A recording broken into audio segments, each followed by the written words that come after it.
Essa é uma pergunta que não quer calar para muita gente. Quando é que eu sei que o bolo está pronto e não vou abrir o forno e aquele bolo vai baixar e ficar uma solinha assim? Ou então eu tiro ele do forno achando que ele está pronto e quando eu coloco em cima do balcão ou em cima do fogão, ele baixa. Quando é que eu sei a hora certa de tirar o meu bolo do forno? Bom, existem alguns truques aí. Na verdade, profissionalmente, muitas pessoas, elas não só, né, com o tempo só de olhar você já sabe, mas em alguns casos usam termômetro, mas isso só serve para bolos com ovos, porque existe uma temperatura de coagulação para o ovo e ele é o último ingrediente da massa que fica pronto. Então, se já atingiu aquela temperatura de coagulação, ele está pronto. Então, assim, posso usar o termômetro para as minhas receitas sem glúten? E principalmente sem ovos, não vai funcionar da mesma forma, infelizmente, tá bom? Então, se você já usava esse truque antes nas receitas com ovos, agora ele não funciona porque não tem esta temperatura, tá? Então, quando é que eu sei? Existe o mais famoso de todos, que é o teste do palito, né? Então, assim, quando você acha que o seu bolo já está pronto, você abre o forno, pega um palitinho de dente, vai lá no centro do bolo, coloca o palitinho, espeta lá e se ele sair bem sequinho, voilá, tá pronto. Bom, só que o que acontece é que muitas vezes quando você acha que tá pronto e você tira, você espeta o palitinho lá e ainda tá super molhado. Aí você volta correndo quando você viu o seu bolo já deu aquela baixada, porque ele estava bem naquele momento onde a mágica acontece do fermento ter chegado na temperatura certa e começar a liberar os gases que vai deixar o bolo fofo, e aí você baixou a temperatura de uma vez e a partir do momento que o processo está no meio, se ele for cortado, ele não volta mais. Tá bom? Então é isso que acontece na maioria das vezes. A minha dica é que você nunca tire o bolo do forno antes de 30 ou 35 minutos, dependendo aí do seu forno, tá? Porque antes disso, realmente, o fermento não vai fazer essa mágica, então assim, não fique lá, né? E principalmente abrindo toda hora, então antes de 30 35 minutos, não abra. Tem aquele famoso truque de vó e que funciona, gente, de verdade. Enquanto não tiver com cheiro de bolo, não abra o forno, né? E é bem isso mesmo, não abra. Isso não é nenhuma opinião profissional, é um truque que eu aprendi com a minha avó e que funciona muito bem até hoje, independente de qualquer excelente professor de confeitaria que eu tenha tido na vida. E aí, com certeza, uma das formas de saber é pela cor. Márcia, mas o meu forno ele não tem luz, então eu não consigo enxergar muito bem se a cor se já está bem moreninho ou não.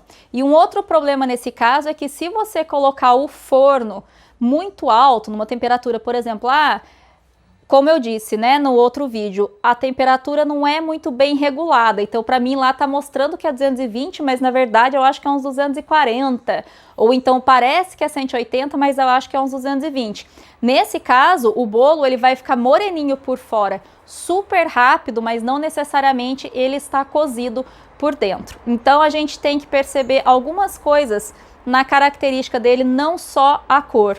A gente tem que perceber se ele cresceu de forma uniforme, e em alguns casos, se ele tá com aquelas rachadurinhas em cima, e se ele tá muito mais importante do que bem moreninho, porque no caso do bolo de chocolate, como é que eu faço então se ele já é naturalmente moreninho, não é verdade?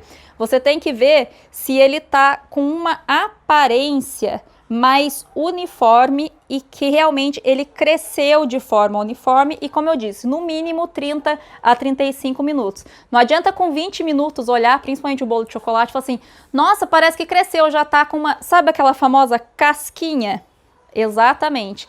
Ele tem que estar com essa película em cima de forma bem uniforme, de preferência com rachaduras e com a cor para alguns tipos de bolo, sim, ele vai estar mais moreninho. Então, você pode, a partir desse momento que você olhou lá e viu essas características, bom, ele cresceu de forma uniforme, ele está com essas rachadurinhas e parece que já tem essa película em cima. Agora é uma boa hora de fazer, por exemplo, o teste do palito ou de fazer um outro teste que também é muito bom para saber se ele não está cru de verdade. Você vai delicadamente apertar o bolo e ele volta.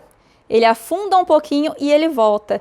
Quando ele faz isso é porque você já sabe que ele realmente está pronto, porque o fermento ele já agiu aí de forma correta e todos os ingredientes do bolo já estão bem cozidos, porque eles já estão com essa característica de elasticidade que o bolo precisa ter, tá bom? Então não é uma característica só, são várias que você tem que observar e principalmente não abra o forno antes dos 30 a 35 minutos. Se for bolos que tem base, por exemplo, cenoura ou bolos de mandioca, qualquer bolo que seja mais líquido ou que esteja usando tubérculos, ele demora mais tempo para assar. Então, nesse caso, 40 a 45 minutos para você poder fazer ou o teste do palito ou o teste de apertar para ver se ele afunda e volta, que são os mais eficientes no caso de bolos sem glúten e sem ovos, tá bom? Se o seu bolo já estiver bem douradinho e você estiver na dúvida se está pronto ou não, você pode fazer esse teste aqui do palitinho, que é sempre super eficiente. Você vai pegar um palitinho de dente, vai fazer um furinho lá no centro do seu bolo e se ele sair completamente sequinho é porque ele já está pronto. Mas é importante que você só faça esse teste depois que você já vê que o bolo está bem moreninho para não correr o risco de você abrir antes e o seu bolo baixar.